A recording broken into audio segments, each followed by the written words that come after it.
Bata pa lang ako mahilig na talaga ako sa mga kwentong katatakutan mga kapasta. Kaya naman nang madiscover ko tong channel na to, naging palagian na akong tambay dito. Pero ito ang unang beses na nagpadala ako ng karanasan ko dito. Ako nga pala si Eman na taga Cainta. Ang kwento ko ay tungkol sa naging panaginip ko. Hindi ko alam kung matatakot kayo pero ako kasi ikinilabutan talaga doon. Isang araw, papunta sa Montalban ng nanay at tatay ko para makiramay sa bunsong kapatid ni tatay na namatay. Malapit ako doon dahil siya ang unang nag-alaga sa akin nung maliit pa ako. Pero hindi ako sumama kina nanay dahil sabi ko ay masama talaga ang pakiramdam ko. Nangako na lang ako na susunod kinabukasan pagkaya ko na.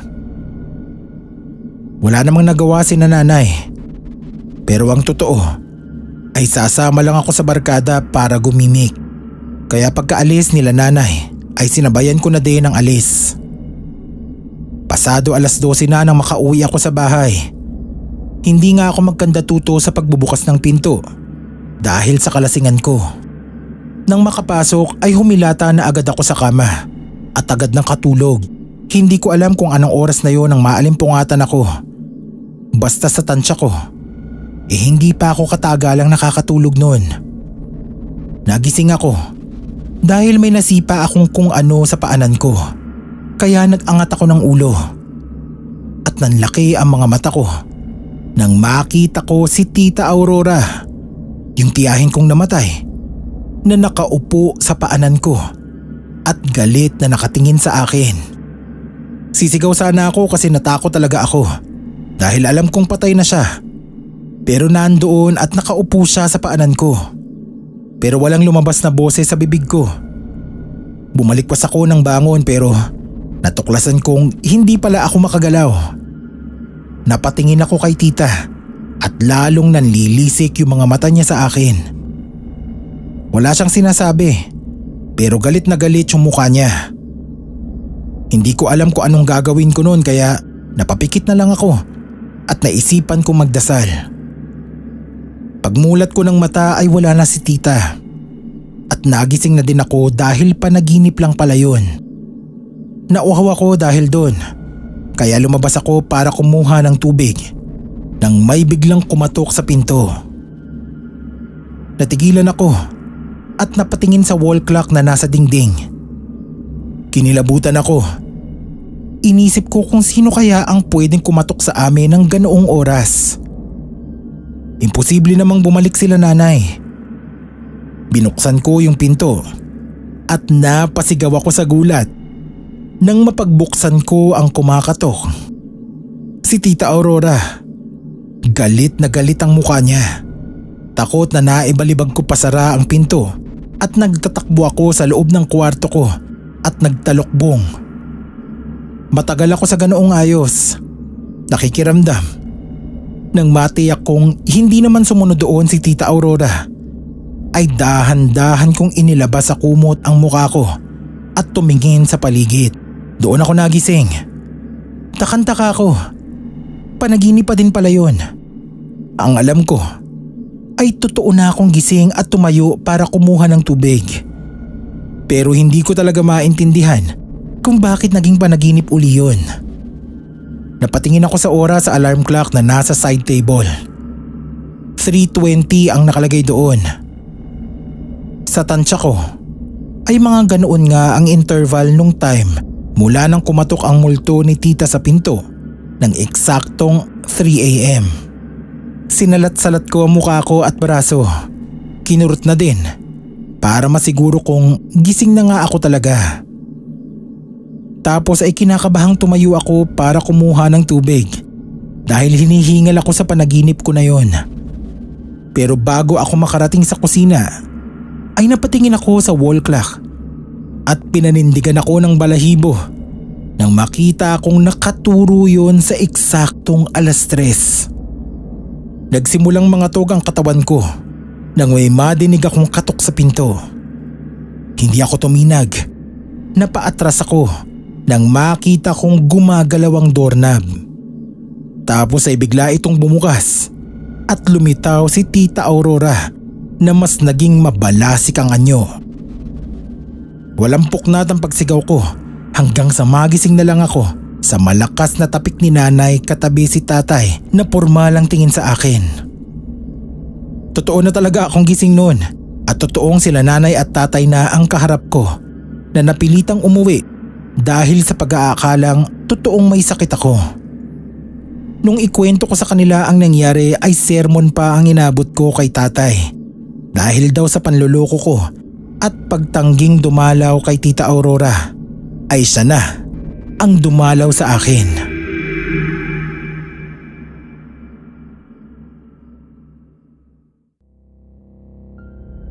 Ako po si Jeff, mga kapasta. May isang panaginip ako nung bata pa ako na sobrang weird.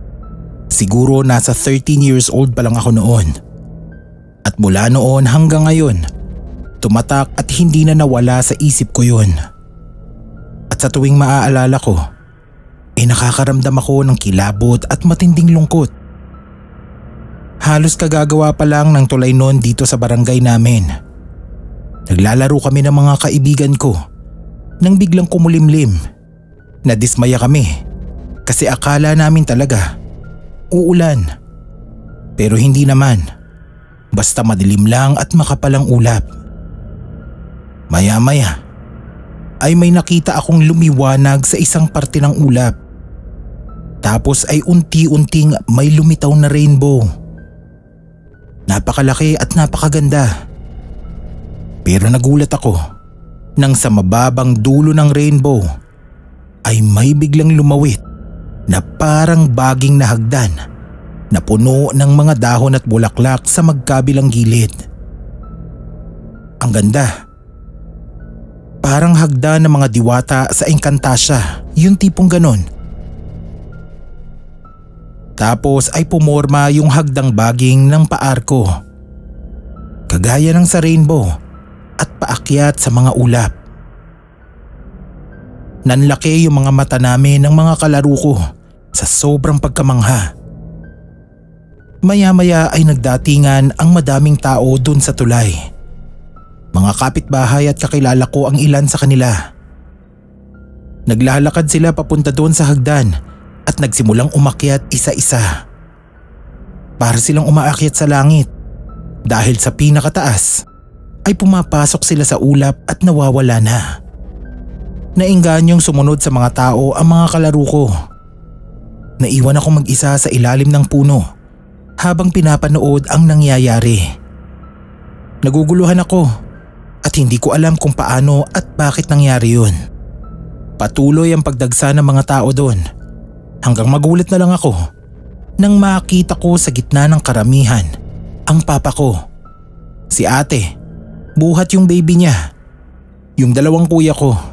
Tapos may mga kasama pa sila na isang lalaki na hindi ko kilala pero parang kamag-anak din namin at may dalawang babae pa, isang dalaga at isang medyo may edad na hindi ko din kakilala pero nung makita ko sila ay may kung ano akong naramdaman sa puso ko. Magkakasama silang lahat na lumakad papunta sa hagdan. Nasundan ko na lang sila ng tingin noon. Hindi ko alam kung susunod ako o hindi. Nang makita ko na sila na yung huling aakyat, ay napagdesisyonan kong sumunod. Nasa kalagitnaan na sila ng hagdan nang makarating ako doon. Habang umaakyat sila, ay may mga nakangiting nakalingon sila sa akin at kumakaway. Malapit na sila noon sa butas sa ulap na siyang pinapasukan ng mga tao nang makita kong unti-unting kumukupas ang kulay ng rainbow at nagdidilim na ulit ang paligid. Nataranta ako kaya bigla akong napakapit sa baging at nagsimulang umakyat. Habang umaakyat ako ay unti-unting naglalaho ang ibabang dulo ng hagdan. Kaya nagmadali na ako. Pagtingala ko ay wala na yung pamilya ko na sinusundan ko. Nakaramdam ako ng takot at napaiyak na. Nang makarating sa butas sa ulap, ay nagulat ako nang wala akong makitang mga tao doon. Nung pumasok sila doon, ay natanaw kong maliwanag at madaming mga halaman at bulaklak. Pero naging isang madilim at aspaltadong kalsada yon. At naglaho na ang hagdang baging na inakyatan ko, kaya nakabitin ako sa ulap. Sa sobrang takot at pagkataranta ay nakabitaw ako sa ulap at nahulog. Doon na ako nagising. Panaginip lang pala yun. Pero mula nun, hindi ko na talaga nakalimutan. 1990, 3 taon mula nang mapanaginipan ko yun. Namatay ang papa ko. 1995, yung baby naman ng ate ko. After 14 years, namatay naman yung isang kuya ko. 2017, nang sumunod na namatay ang ate ko. After 2 years, sumunod ang isa ko pang kuya. Kasukob niya sa taon yung isang lalaki na 8 years after ng panaginip ko ay ipinanganak naman ng isa ko pang kapatid na babae. Pamangkin ko pala yun at ang mas higit na nakapagpamangha sa akin. Yung isang dalaga na namatay noong 2011 at yung may edad na babae na namatay noong 2018 ay anak at asawa ko pala na hindi ko pa man napapangasawa at nagiging anak ay napanaginipan ko na agad nung bata pa ako. Lahat silang mga nawala sa buhay ko ay yung mga nakita ko sa panaginip ko na umakyat sa hagdang baging papunta sa langit. Pati na yung mga kapitbahay at ilang kakilala ko. Dito ko na lang na-realize kung anong ibig sabihin ng panaginip ko na yun. Hindi ako makapaniwala na bata pa lang ako nakita ko na sa panaginip ko ang naging pamangkin, asawa at anak ko, at nakita ko na din kung sino ang mawawala sa pamilya ko.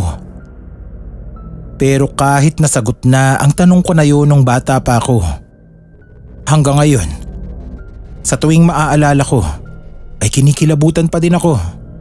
At the same time ay nag-iiwan yun sa akin ng matinding lungkot.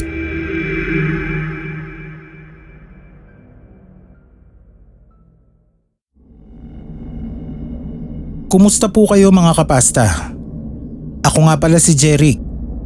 First time ko lang po magpadala ng story ko dito, pero matagal na akong nakikinig sa channel na to. Mahilig talaga kasi ako sa mga kwentong kababalaghan eh. Yung ikaikwento ko sa inyo tungkol sa panaginip ko na siguro hindi kayo maniniwala, pero totoong nangyari sa amin to. Nasa 4th year high school ako noon at dahil gagraduate ako ng may honor, inatuwa ang lola ko kaya niregaluhan ako ng isang aso. Isang golden retriever na pinangalanan kong Bella. Napakabait at malambing na aso niya. Mula nang mapunta siya sa akin ay walang oras na hindi kami magkasama. Sobra talaga yung attachment ko sa aso ko na yon. Unang aso ko kasi siya. At alam ng lola ko na matagal ko ng pangarap magkaroon ng alaga. Kaya kahit ayaw nila mama at papa nun, wala na din silang nagawa. Pero paglipas lang ng ilang araw, mahal na din nila agad si Bella. Nagulat na nga lang ako nang biglang umuwi si papa ng may dalang Shih Tzu para daw may kalaro si Bella. Pero isang araw mga kapasta, bigla na lang nawala si Bella. Hindi namin alam kung saan at paano siya nakalabas.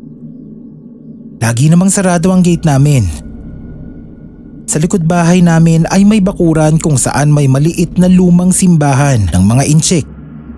Pero abandonado na yon. Medyo mababa yung bakod doon. At naisip ko din na baka naisipang umakyat at tumalon doon ni Bella.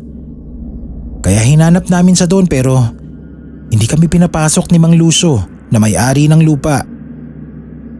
Iyak ako ng iyak noon at hindi makakain kasi nag-aalala talaga ako kay Bella. Ganon din sina mama kasi napamahal na din sa kanila yung alaga namin. Hanggang isang gabi, pangatlong araw nang nawawala ni Bella noon, nanaginip ako. Naghahabulan daw kami ni Bella sa isang bakanting lote. Ang saya-saya pa niya, tahol siya ng tahol. Hanggang napagod siya at umupo sa ilalim ng puno. Kinakantsawan ko pa daw siya noon kasi siya yung talo sa habulan namin. Tapos nagulat ako nang bigla na lang siyang unti-unting lumubog doon sa lupa. Nakatingin pa siya sa akin na parang humihingi ng tulong. Tumakbo ako para sagipin siya pero hindi ko siya naabutan at lumubog na siyang tuluyan. Nagising ako na iyak ng iyak noon. Kinabukasan sinabi ko kina mama yung panaginip ko. At iisa kami ng nasa isip. Yung nasa likod lang namin, ang tanging bakanting lote na malapit sa amin. At mapaniwalain din si mama sa mga panaginip. Kaya inabangan namin ang pag-alis ni Mang Lucio. At palihim kaming tumawid doon sa bakod para maghanap. Kahit di naman namin alam kung paano at saan namin doon hahanapin si Bella. Tapos nagulat na lang kami nung bigla naming nakita si Rambo. Yung Shih Tzu namin na sumunod pala sa amin at may tinayuan siyang umbok ng lupa bago bigla na lang niya yung kinalkal ng mabilis. Napatakbo kami ni mama doon at nakita ko na may lumitaw na parang paa ng aso. Kumabog ng malakas ang dibdib ko. Pinagtulungan na namin ni mama hukayin at nagimbal kami na tumambad sa amin si Bella na wala ng buhay. Nanlumong na paluhod ako at nagiiyak. Ganon din si mama. Pero kailangan na daw naming makalabas doon dahil baka maabutan kami ni Mang Lucio. Galit na galit ako at gusto ko siyang ireklamo pero sabi ni Papa, bukod sa wala kaming ebidensya na siya ang pumatay kay Bella, kahit doon namin natagpuan ang bangkay niya sa bakuran niya, mahirap pang kalabanin si Mang Lucio na tiyuhin ng mayor sa lugar namin. At baka daw kami pa ang makasuhan ng trespassing dahil pumasok kami nang walang paalam sa bakuran niya. Kaya ipinagpasa Diyos ko na lang ang lahat. Pasalamat na lang ako sa panaginip ko na alam kong si Bella din ang may gawa para mahukay namin siya at mailibing ng maayos. Siyempre, salamat din kay Rambo na nagturo sa amin kung nasaan si Bella.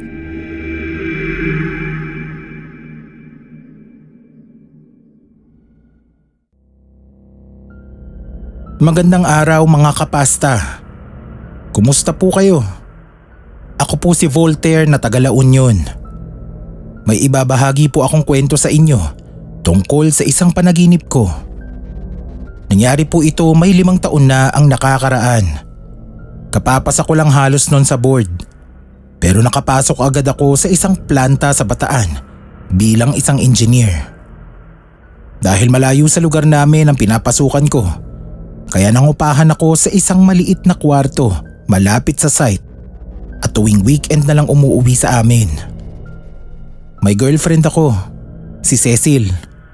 Isa siyang public school teacher sa isang elementary school sa Baguio. 2 years na kaming LDR. Mula na maging teacher siya at sa Baguio piniling magturo. At aminado akong nahihirapan ako talaga sa ganoong sitwasyon. Lalo't malayo din ang napasukan ko. Hirap akong humanap lagi ng oras para sa amin. Naiintindihan din naman yun ni Cecil, kahit na alam kong minsan ay nagtatampo na din siya. Isang araw na nakauwi ako galing trabaho. Pagod na pagod ako noon dahil nagkaaberya sa planta. Nagkataong kulang kami sa tao kaya kinailangan kong tumulong ng pisikal. Agad akong nakatulog noon. Siguro nasa kalagitnaan na ako ng pagtulog noon nang managinip ako na nagkita daw kami ni Cecil sa isang napakagandang lugar.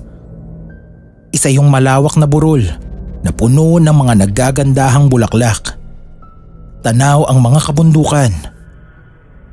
Pareho kaming mahilig ni Cecil sa nature kaya masaya ako na doon niya napiling magkita kami. Pero kung anong saya ko ng mga oras na yon, ay siya namang lungkot niya. Tinanong ko siya kung bakit malungkot siya. Pero hindi siya sumagot at sa halip ay malambing na humilig lang sa akin. Nakaupo kami noon sa isang bench na batong puti na nasa ilalim ng isang puno habang magkayakap na tinatanaw ang napakagandang view. Biglang nagsalita si Cecil. Sabi niya, sa lahat daw ng napuntahan naming nature site ay yun ang pinakapaborito niya at hindi na daw siya aalis doon kasi parang ang lapit na daw niya sa langit. Napatingin ako sa kanya na alam kong nagbibiro lang. Tumingala sa akin si Cecil at nakangiting sinabi na totoo daw ang sinabi niya. Na doon na lang siya. Ngumiti na lang din ako at ginulo ang buhok niya. Noon ako nagising. Tapos ay nakaramdam ako ng matinding lungkot na hindi ko maipaliwanag. Linggo nung umagang yon. Isang balita ang natanggap ko galing sa pinsan ni Cecil na gumimbal sa akin. Sabi niya ay wala na si Cecil. Nabangga daw ang sinasakyan niyang van pauwi ng La Union. Ayon pa sa pinsan niya, sinabi daw sa kanya ni Cecil na kaya ito uuwi ng La Union ay dahil may usapan kami na doon na lang magkita dahil anniversary namin noong araw ng Sabado.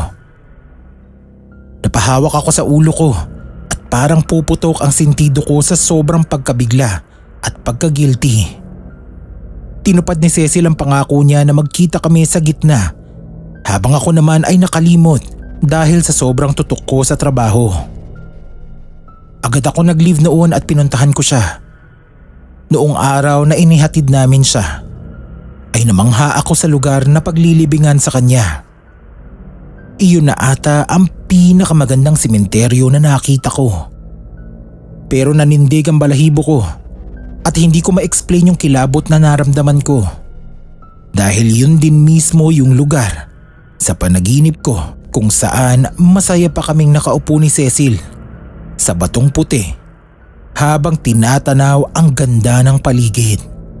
At lalo akong kinilabutan nang makita kong doon mismo sa pwesto ng puting bato sa ilalim ng punong yun siya ililibing, kung saan din sinabi ni Cecil na hindi na siya aalis. Hindi na nga siya aalis doon. Hanggang sa huli ay pinili niyang sa isang napakagandang lugar siya manatili. Lugar na sabi nga niya ay para ka na ding nasa langit.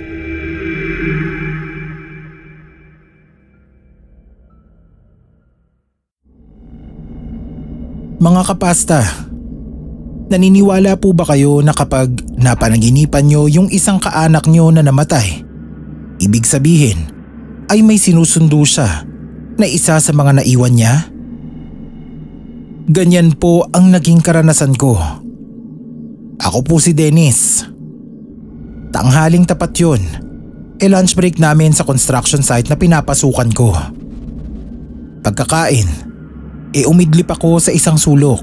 Agad naman akong nakatulog. Tapos na naginip ako na dumating daw sa bahay namin yung kapatid ko sa ama na matagal nang patay. Si Ate Lourdes. Sabi niya ay susunduin niya si Papa at isasama daw niya sa isang prayer meeting nila. Jehovah's Witness kasi si Ate Lourdes nung nabubuhay pa. Pilit daw niyang inaaya si Papa, pero tumatanggi naman ito dahil sagradong Katoliko naman si Papa.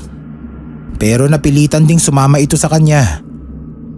Nung palabas na sila ay nakasalubong ko sila at nagulat daw ako nang makita kong akay-akay niya si Papa. Alam kong patay na si Ate Lourdes, kaya agad kong hinila si Papa mula sa pagkakahawak niya. Kaya naghilahan kami. Noon naman biglang tumunog yung bell, kaya nagising ako. Nagtawanan pa yung mga kasama ko dahil umuungol daw ako habang nananaginip. Pero hindi ako natutuwa. Sa halip ay kumabog ang dibdib ko sa masamang panaginip na yon. Dahil nung time na yon ay kasalukuyang nakaratay si Papa. Na-stroke kasi siya. Pagka-uwi ko nung gabing yon ay kinuwento ko yun kay Mama at napaiyak siya sabay ang tanda. Naniniwala kasi ang pamilya namin sa mga pamahiin tungkol sa panaginip, kaya ganoon na lang ang pag-aalala namin. At dahil si Papa ang kasalukuyang nakaratay noon sa karamdaman Kaya siya ang naiisip naming baka sinusundo ni Ate Lourdes.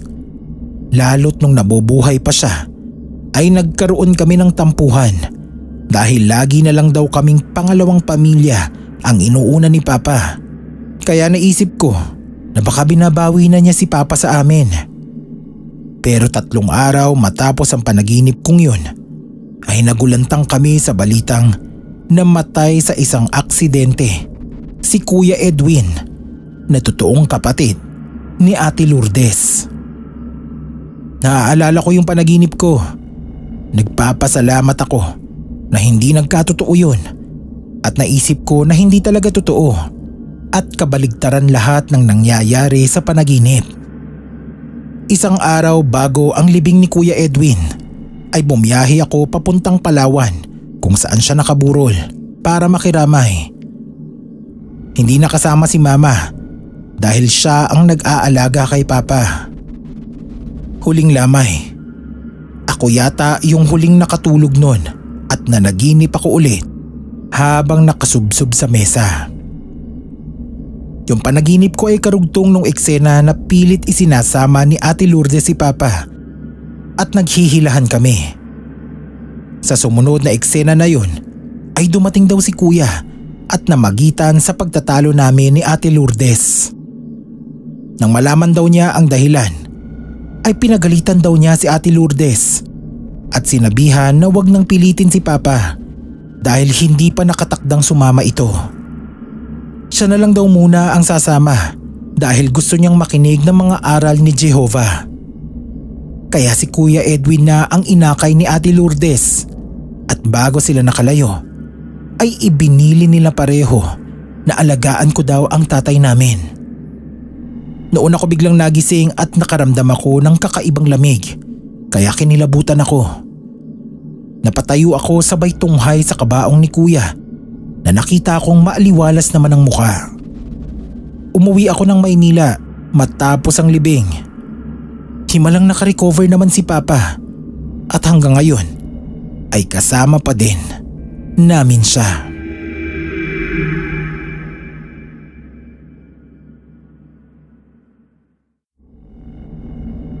Isang mapagpalang araw po sa lahat ng mga taga-subaybay ng channel na to. Tawagin niyo na lang akong Abner. Hilig ko talaga noon pa ang mga storyang kababalaghan pero hindi ko inaakalang ako mismo makakaranas nun. Ito po yung kwentong gusto kong ibahagi sa inyo. Galing ako sa trabaho noon. Naupo ako sa isang parke para magpalipas ng oras. Nakakaramdam na kasi ako ng pagkabagot sa buhay ko.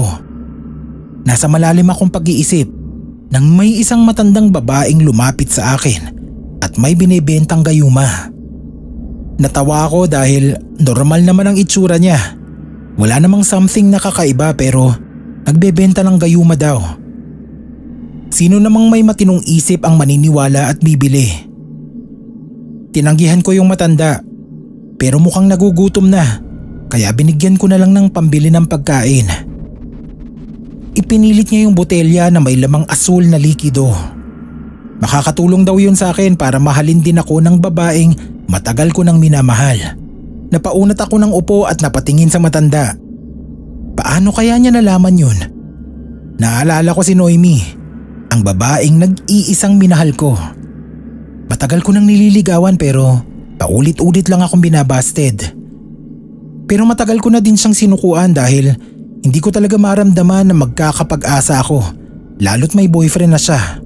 Inisip kong nakatsamba lang yung matanda. Kaya magalang kong ibinalik sa kanya yung botelya at nagpaalam na ako. Pag uwi ko sa bahay, naligo ako at naghanda na sa pagtulog. Pero laking gulat ko nang makita ko yung botelyang ipinipilit ng matanda sa akin na nakapatong sa kama ko. Dinampot ko yun at nagpalingalinga sa kwarto. Chinek ko kung may nakapasok at naglagay nun doon dahil sigurado akong ibinalik ko yun sa matanda. Pero nakalak naman lahat. Hindi ko alam kung paano yun napunta sa kama ko. Naiiling na itinapon ko na lang sa basurahan yun. Kinabukasan sa opisina, Natatanaw ko sa di kalayuan si Noemi at ang boyfriend niya. Parang kinukurot ang puso ko. Hindi ko maiwasang masaktan at mainggit doon sa lalaking pinili niya. Pero wala akong magagawa. Hindi ko pwedeng ipilit ang sarili ko. Tinuon ko na lang yung isip ko sa ginagawa ko pero gano'n na lang ang gulat ko. Nang paghugot ko ng drawer ay makita ko doon yung botelya. Napatayo ako at kinilabutan. Napatingin ako sa paligid at hinanap ng mata ko yung matandang nagbebenta nun. Kahit di ko alam kung posibleng makapasok siya ng opisina namin para lang ilagay ang botelyang yon. Napapaisip ako kung anong rason at pilit ibinibigay yun sa akin na para bang gusto talaga ng matanda na inumin ko yun. Ilang araw akong nag-abang sa park kung saan ko nakita yung matanda. Pero hindi siya nagpapakita. Hanggang isang araw, nabalitaan ko na lang na engaged na si Noemi sa boyfriend niya. Sa sobrang sakit ay naglasing ako ng gabing yun. At dahil wala na sa katinoan, sa sobrang pagka-depress, ay naisipan kong inumin yun. Kinabukasan hindi ako nakapasok dahil sa hangover. Siguro dahil hindi ko matanggap na tuluyan na akong mawawalan ng pag-asa kay Noemi. Itinuloy ko ang pagsisentimiento. Ilang araw akong hindi pumasok at nagpakalunod lang sa alak. Isang gabi, nagulat na lang ako nang may kumakatok sa pinto at napagbuksan ko si Noemi. Sa lahat ng tao, si Noemi ang hinding-hindi ko inaasahan na bubungad sa pinto ng bahay ko dahil alam ko kung gaano niya ako hindi ka gustong makita man lang. Dire-diretso siyang pumasok sa loob at walang sabi-sabing hinalikan ako sa labi. Nanlaki ang mga mata ko sa sobrang gulat sa ginawa niya. Naging mapusok si Noemi. Lalaki ako at nasa impluwensya ng alak. Kaya hindi na ako nakapag-isip at napatulan ko. May nangyari sa amin ang gabing yun. Kinabukasan, nang magising kami, inaasahan kong makikita ko kay Noemi ang pagsisisi at pandidiri sa nangyari sa amin. Pero sa halip, ay sinabihan niyang ayaw na niyang mawala ulit ako sa kanya. Hindi ako makapaniwala sa nakikita ko sa kanya. Noon ko naaalala yung likido ng botelyang ininom ko. Posible kayang dahil doon kaya katabi ko na si Noemi ng mga oras na yon? Siguro nga. Dahil parang hindi normal ang nakikita kong pagkahumaling ni Noemi sa akin ng mga oras na yon. Alam kong mali pero nagugustuhan ko ang nangyayari. Kaya sinamantala ko na. Nakipag-break siya sa boyfriend niya at hindi na humiwalay sa akin. Madaming kumutsa at hindi pabor sa relasyon namin, lalo na yung mga nakakaalam kung gaano katindi yung pag-ayaw sa akin ni Noemi. Dahil sa totoo lang mga kapasta, aaminin ko na kung sa pisikal na anyo, imposible talaga akong magustuhan ni Noemi na napakaganda. Pero wala na akong pakialam. Ang importante, nasa akin na siya. Pero hindi rin nagtagal yung sayang naramdaman ko dahil hindi ko inakalang may hangganan pala ang bisa ng gayumang yon. Isang araw, sa hindi ko malamang dahilan, bigla na lang natauhan si Noemi at gano'n na lang ang pagkasuklam niya sa akin na ma-realize niya na may mali sa nangyari. Inakusahan niya akong ginayuma ko siya dahil imposible daw na mahalin niya ako. Hinanap ko yung matandang nagbigay sa akin noon para makiusap na bigyan niya uli ako ng gayuma. Pero hindi na uli siya nagpakita. Kaya wala na ako nagawa kundi tanggapin na kahit kailan ay hindi talaga ako mamahalin ni Noemi. Pero salamat pa din at kahit dahil lang sa hiwaga ng gayuma ay naranasan kong makasama siya.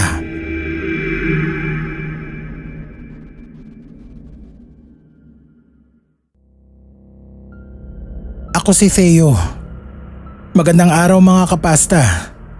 May karanasan akong gustong ibahagi sa inyo. Hindi ko alam kung maniniwala kayo sa gayuma pero ito ay totoong nangyari sa akin. Nangyari to noong kabataan ko pa, mga early 90s.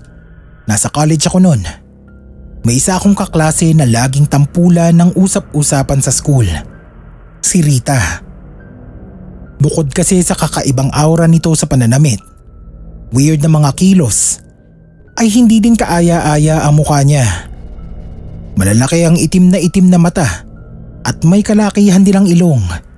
Pero siya yung tipong hindi lilingunin ng kahit sinong lalaki. Pero nakakapagtaka na sa kabila ng ganoong itsura ni Rita ay malapit sa kanya ang ilang magagandang lalaki sa school namin. Kaya hindi mo din masisisi ang iba na tawagin siyang mangkukulam o isiping may angking galing siya sa panggagayuma. Hindi ko naman siya hinuhusgahan pero lalong hindi ko din gustong mapalapit sa kanya. Sa simpleng dahilan na hindi ko siya gusto ni maging kaibigan at nakapokus ang atensyon ko kay Sheila na nililigawan ko nung panahon na yon. Kung bakit naman napapansin ko na sadyang lumalapit-lapit sa akin si Rita, kaya ako naman todo iwas. Kung nasaan kasi ako nandun siya at literal na hanggang sa labas ng bahay namin ay nakikita ko siya. Wala naman siyang ginagawa kundi nakatayo lang. Hindi niya ako kinakausap at hindi rin lumalapit. Naiirita na talaga ako kaya umabot kami sa puntong pinahiya ko na siya para lang tigilan niya ako. Pero parang hindi naman siya apektado. Isang araw, nagkasalubong kami sa hallway ng school. Iiwas sana ako pero sadya niya akong binangga at nabitiwan ko ang mga dala kong libro. Sumabay siya ng yuko habang binulungan ako ng malapit sa tenga na halos langhap ko na ang hininga niya. Hindi ko naman maintindihan kung ano yung sinasabi niya dahil parang metallic sounds ang dating at tumining yun sa tenga ko. Matinis na nakakabingi. Tapos ay nahilo ako. Umikot ang paligid ko at tingin ko sa mga taong nasa paligid ay mga halimaw na nagtatawanan. May ilang sandali rin ako sa ganoong ayos na nakaluhod lang, nanlalamig at butil-butil ang pawis. Iyon ang huling eksena na natatandaan ko bago nag-iba ang lahat. Inalalayan akong makatayo ni Rita. Nakangiti ako nagpasalamat sa kanya. Tapos ay inaya ko siyang kumain sa kantin. Mula ng pangyayaring yon ay lagi na kaming magkasama ni Rita. Walang sandali na hindi ko siya gustong makita. Gandang-ganda ako sa kanya na hindi ko alam kung bakit noon ko lang na-appreciate. Nagpupuyos naman sa galit si Sheila na hindi ko pinapansin at ganoon na lang ang pagtataka ng mga kaklase at kaibigan namin na alam ang pagkadisgusto ko kay Rita. Pero wala akong pakialam. Ang alam ko lang ay ayoko nang mawala si Rita sa paningin ko. Ganon din naman si Rita sa akin na walang sandaling hindi nakadikit o nakabantay, lalo na pag may iba akong nakakausap, mapababae man o lalaki. Ang pinagtataka ko lang ay ayaw na ayaw ni Rita na ihatid o sunduin ko siya sa kanila. Bawal daw kami sa bahay nila dahil magagalit ang magulang niya. Isang araw ng linggo ay inaya akong magsimba si Rita. Pinuntahan ko siya sa kanila dahil nga di ko kaya kahit isang araw lang na di ko siya makita. Galit na galit si Rita at dali-dali akong inilayo sa bahay nila. Napilitan siyang sumama sa akin sa simbahan pero di ko siya napilit na pumasok sa loob. Kaya nandoon lang kami sa gilid kung saan may mga nagtitinda ng kung ano-anong halamang gamot na pangontra sa mga sakit. Napansin ko ang isang matanda na nagtitinda doon at may hawak na baraha. Matiim siyang nakatitig sa amin. Pinagsasalit-salitan niya kami ng tingin ni Rita. Nang mahuli niya ang tingin ko, ay hindi ko magawang bawiin agad yun sa mga mata niya. Tapos nun, ay parang may kung anong nagbulong sa akin na balikan ko ang matanda. Hindi ko alam kung anong misteryo meron, pero nakita ko lang ang sarili ko sa harap ng matandang yon nang makauwi na si Rita. Walang ligoy-ligoy na sinabi niyang hindi ordinaryong tao si Rita at nasa ilalim ako ng gayuma niya. At kung ayaw ko daw mapahamak, ay makinig ako sa kanya. Tinawanan ko lang ang matanda at sinabi kong hindi ako naniniwala sa kanya. Pero bigla siyang tumayo at umikot sa tabi ko, sabay bulong sa tenga ko ng kagaya ng ginawa noon ni Rita. Pagkatapos nun ay para akong biglang nabalik sa dating ako. Gulong-gulo ako sa nangyayari pero ipinaliwanag yun ng matanda na isa palang psychic at may kaalaman din sa mga mahika. Naramdaman daw niya ang kakaibang enerhiya kay Rita at sa tingin pa lang ay alam niyang ginayuma ako nito. Pero pansamantala lang daw ang pagbalik ko sa sarili ko. Kailangan ko daw masira ang ritual na ginagamit sa akin ni Rita, kaya tinuruan niya ako ng dapat gawin. Palihim akong pumunta sa bahay nila. Tinyempo kong nasa school siya. Nagtaka ako na wala namang ibang tao sa bahay. Wala doon ang mga magulang niya. Sa isang kwarto doon ay nakita ko ang maraming iba't ibang botelya. May iba't ibang kulay din ng likido. Maraming kandilang itim na iba't ibang hugis. Mga metal at tanso na iba-iba ang itsura. At higit sa lahat ay may mga picture ko na nakababad sa mga bote na hindi ko alam kung paano napunta sa kanya. Ganon din ang mga picture ng iba pang magagandang lalaki sa school namin na nahuhumaling sa kanya. Kilabot na kilabot ako sa mga nakita ko. Dali-dali kong kinuha ang mga yon at dinala sa matandang babae sa simbahan. Tapos ay pumunta kami sa isang lugar at doon namin sinunog ang mga yon. Sabi niya ay siguradong lilipat ng ibang lugar si Rita matapos yon para doon uli makapagbiktima. Nang magkita kami ni Rita ay galit na galit siya at inaway niya ako dahil hindi daw niya ako nakikita. Ang inaasahan niya ay lalambingin ko siya at hihingi ako ng tawad pero nagulat siya nang duruin ko siya at sabihin na wala nang bisa ang panggagayuma niya at hindi niya na kami maloloko.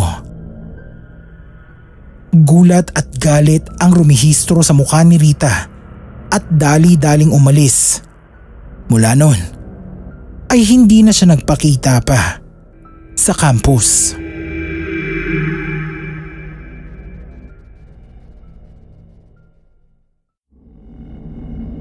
Mapagpalang araw po sa lahat ng mga taga-subaybay ng channel na to. Tawagin niyo na lang akong Paul. Itong karanasang ibabahagi ko sa inyo ay isang pangyayaring hindi ko makakalimutan. Dahil dito, muntik nang masira ang pamilya ko. Isa akong local seaman at nangyari ito may 10 taon na ang nakakaraan. Isang umaga, nagising akong mabigat ang pakiramdam. Masakit ang ulo ko at hindi ko maigalaw ang katawan ko. Parang antok na antok ako na halos ayaw ko nang idilat ang mata ko. Yun bang parang nalasing ka ng husto at hindi makarecover sa hangover? May ilang araw kong nararamdaman yun. Maya-maya ay may lumapit at sa nagwawating-wating kong paningin ay nakita ko si Adora, ang asawa ko. Napangiti ako nang buong lambing siyang yumakap sa akin. Sinabi ko na mabigat na naman ang pakiramdam ko pero ngumiti lang siya at sinabi na itulog ko lang daw yon at sa pagising ko ay magiging okay na ulit ang pakiramdam ko. At nang magising nga ako ay medyo magaan naman ang katawan ko pero nagulat ako nang madilim na pala noon. Ibig sabihin, gaya ng ilang araw na nakalipas ay halos buong araw akong tulog at pag nagigising ako sa gabi ay okay at masigla naman ang pakiramdam ko. Parang may hindi tamang nangyayari sa akin kung ganon. Pero bago pa ako mahulog sa malalim na pag-iisip ay bigla na lang yumayakap mula sa likod ko si Adora. Inakay niya ako papunta sa kusina dahil ipinaghanda daw niya ako ng masarap na hapunan. Matapos naming maghapunan ay buong magdamag naman kaming nagpakaligaya. Parang walang kapaguran si Adora. Sumusuko na ang katawan ko. Pero hindi siya, na hindi ko alam kung saan kumukuha ng lakas. Yun siguro ang dahilan kung bakit sa umaga ay para akong lantang gulay. Nang umagang yun, nagising ulit ako sa ganoong kondisyon na parang lango sa kung anong alak. Naaalala ko yung panaginip ko na may humahabol sa aking isang babae na may kasamang bata. Umiiyak sila pareho at pilit akong pinipigilan na sumakay sa lancha. Pero hindi ko daw sila pinansin at tuloy-tuloy lang hanggang sa pumalaot na sa dagat ang lancha at naiwang umiiyak yung babae at bata. Paulit-ulit kong napapanaginipan ang eksenang yun at hindi ko alam kung bakit. Nasa ganoon akong pag-iisip nang pumasok si Adora. Tila masama ang muka nang makita akong gising. Sabi ko ay ilang araw nakakuha kong hindi nakakapagtrabaho. Pero sumampa siya sa akin at sinabing hindi ko pa naman kailangan magtrabaho dahil siya daw ang bahala sa aming dalawa. Kailangan ko daw magpahinga dahil masama ang pakiramdam ko. Pero sa totoo lang, kumpara sa mga nakaraang araw ay hindi naman ganoon kabigat ang pakiramdam ko nung umagang yon. At nung sinabi ko yon kay Adora, ay nakita ko ang tila pagtalim ng tingin niya. Pinakain niya ako ng almusal at pinainom ng kulay pulang likido na sabi niya ay energy drink lang para bumalik ang lakas ko. Tapos nun ay nakatulog ulit ako at gabi na nagising. Gabi, inaya ko si Adora na maglakad-lakad sa labas para kako magpahangin dahil pakiramdam ko kako ay nangihina na ako sa ilang araw na laging nakahiga. Matagal bago ko napapayag si Adora. Naglalakad-lakad kami noon sa may plaza nang may bigla na lang tumawag sa akin. 2 lalaki at 1 babae. Hindi ko sila kilala pero pinsan ko daw sila at matagal na nila akong hinahanap. Bigla akong hinila ni Adora palayo at sinabi sa mga taong yon na nagkakamali lang sila dahil hindi daw namin sila kilala. Nung madaling araw na yun, nagising akong wala sa tabi ko si Adora. At nakita ko siya sa kwartong ang alam ko ay tambakan lang namin. Pinanindigan ako ng balahibo at nanlaki ang mata ko nang makita ko siyang nakadapa ng hubot-hubad at napapalibutan ng mga kandilang nakasindi. Sa sulok ng kwarto ay nakita ko din ang mga bote na may lamang pulang likido. Iyon yung pinapainom na energy drink sa akin ni Adora. May ilang sandaling hindi ko nagawang makakilos at pinapanood lang siya. Gumapang ang kilabot sa buong katawan ko sa nabuong hinala sa isip ko. Kinagabihan, inaya ko uling lumabas si Adora. Pero kahit anong pilit ko ay hindi ko siya napapayag. Kaya nung nakita ko siya uli sa kwartong yun na tila may ginagawang ritual, ay pasalisi akong lumabas ng bahay at naglakad-lakad. Pero sinamaan ako ng katawan at nang hihinang napaupo sa isang bangko sa plaza. Hanggang doon na ako inabutan ng umaga. Napadilat na lang ako nang gisingin ako ng mga taong nakapaligid sa akin. Yun yung mga lalaking nagpakilalang pinsan ko. Hindi ako makapaniwala sa mga sinabi nila at ipinakitang ebidensya na hindi ko totoong asawa si Adora, gaya ng pakilala niya sa akin nung gabing na aksidente ako at siya ang tumulong dahil ang totoong pamilya ko ay ang babae at bata na lagi kong napapanaginipan. Hindi nagsisinungaling ang mga litratong pinakita nila. Nakasama ko ang mag-ina mula nung ikinasal kami ng babae hanggang sa magkaanak kami. Si Adora daw, kwento ng pinsan kong kasama ko sa trabaho, ay nakilala ko doon sa Jensan kung saan dumaong ang lansa namin. Mula daw noon ay hindi na ako tinigilan nito hanggang sa naaksidente nga ako sa motor at nang mabalitaan nila ay agad akong pinuntahan sa ospital. Pero hindi na nila ako nakita dahil tinangay na ako ni Adora. Gulong-gulo ang isip ko noon pero alam ko na may hindi talaga tamang nangyari. Isinama nila ako pabalik sa Maynila kung saan naghihintay ang pamilya ko at doon ay humanap kami na makakatulong para makawala ako sa kung anumang uri ng gayuma na ginamit ni Adora para linlangin ako at mapunta sa kanya. Sa awa ng Diyos ay tuluyan naman akong nabawi ng pamilya ko at nagbalik na sa dati ang buhay ko.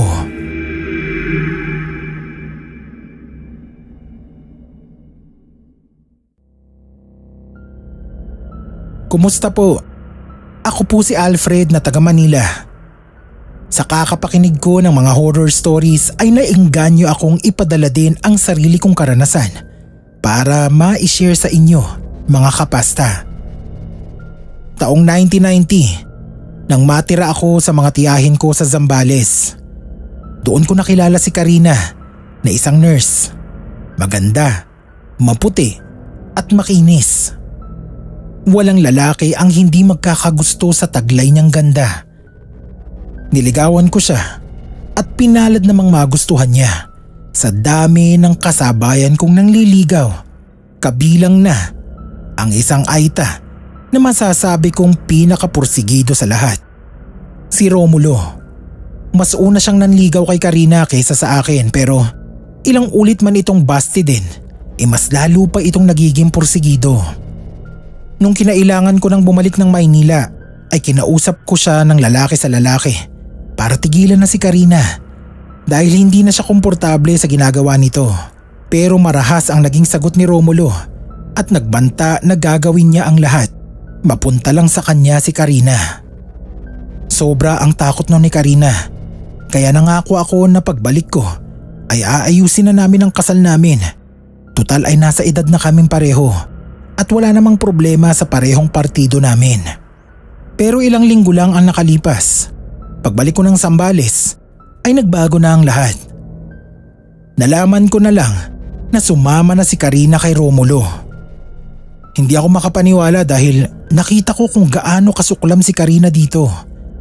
Umiiyak ang nanay ni Karina at malakas daw ang kutob niya na may ginawa si Romulo para kusang sumama si Karina dito. Hindi rin ako makapayag dahil mahal na mahal ko si Karina at nakahanda na akong pakasalan siya noon. Inalam ko kung saan siya dinala ni Romulo at pinuntahan ko. Halos gitna na ng gubat yun.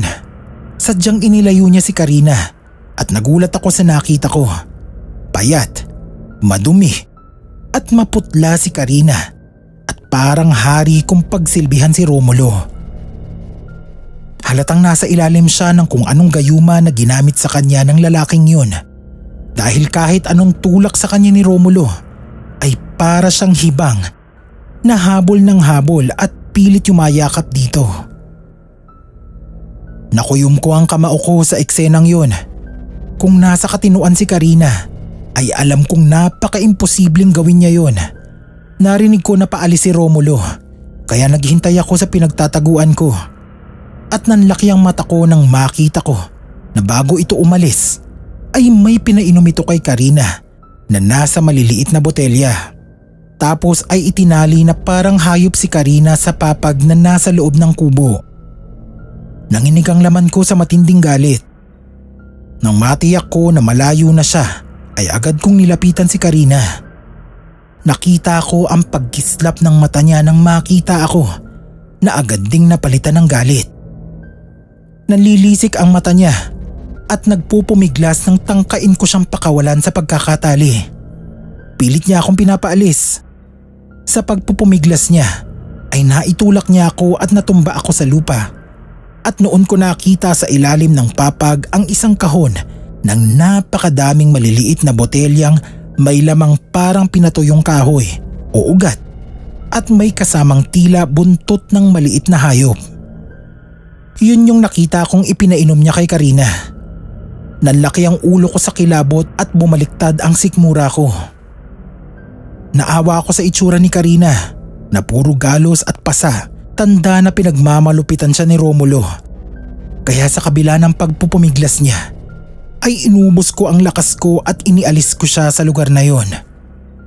Kalmot at pasa din ang inabot ko sa kanya bago ko siya naiuwi sa pamilya niya. At ganun na lang ang galit ng magulang niya nang makita ang itsura ng anak na buong akala nila na kaya sa pilitang kinuha ni Romulo ay dahil mahal nito si Karina.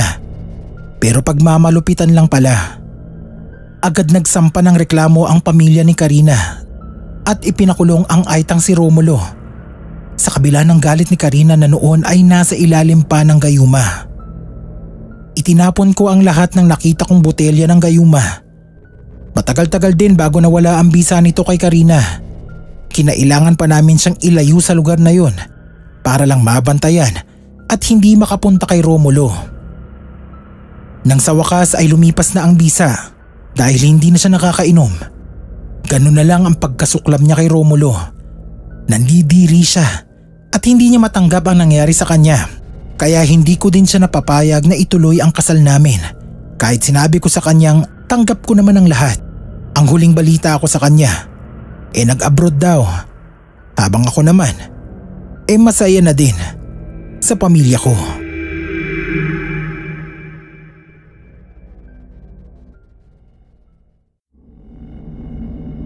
Magandang araw mga kapasta. Ako si Diego. Sana ay mapansin at mapili ng ating narrator ang kwento kong ito para maibahagi sa inyo.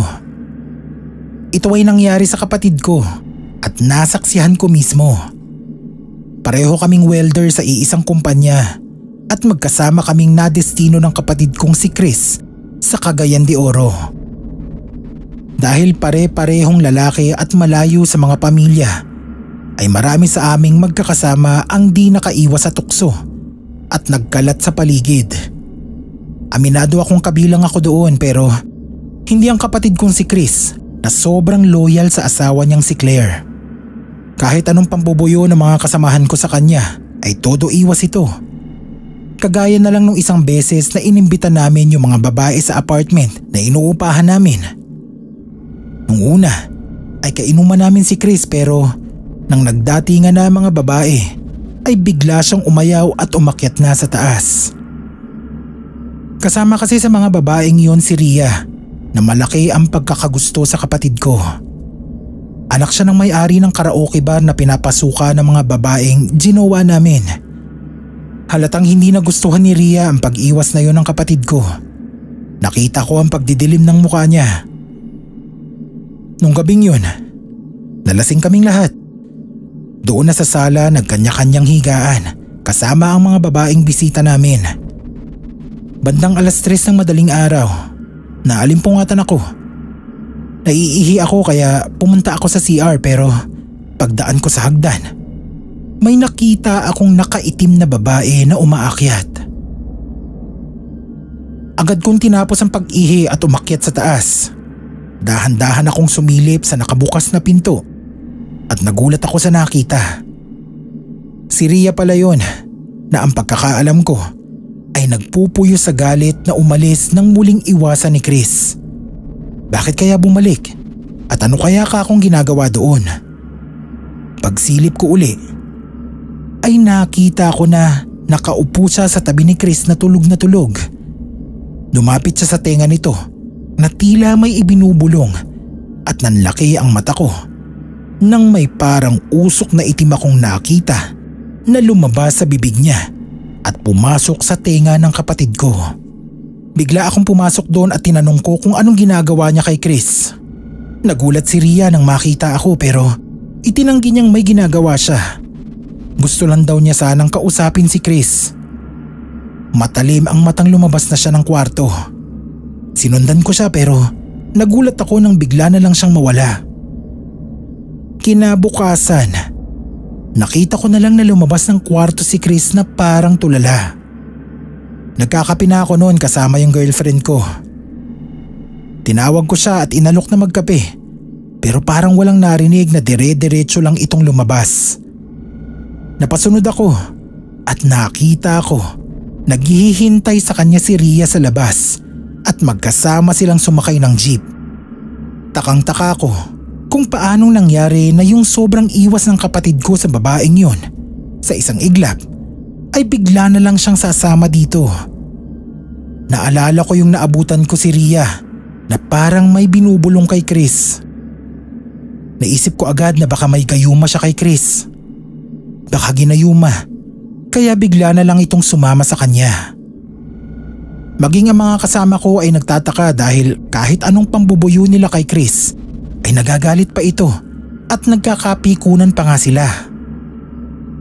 Mula noon ay nagbago na ang ugali ng kapatid ko. Madalas ay tulala na parang wala sa sarili. Wala nang ibang gusto kundi makasama si Ria. Pati trabaho niya ay napapabayaan na niya. Dahil pag gusto ni Ria na puntahan niya ito ay ginagawa naman niya. Naging sunod-sunuran siya sa lahat ng gusto nito at higit sa lahat ay parang kinalimutan na niya ang asawang si Claire. Sa tuwing tumatawag sa kanya ay lagi siyang iritable at hindi makausap ng maayos. Tuwing kinakausap ko naman siya tungkol doon ay nagagalit pa siya sa akin. Hindi ako makapaniwala na nagbago ng ganoon kabilis ang kapatid ko na kilala kong matuwid ang pag-iisip.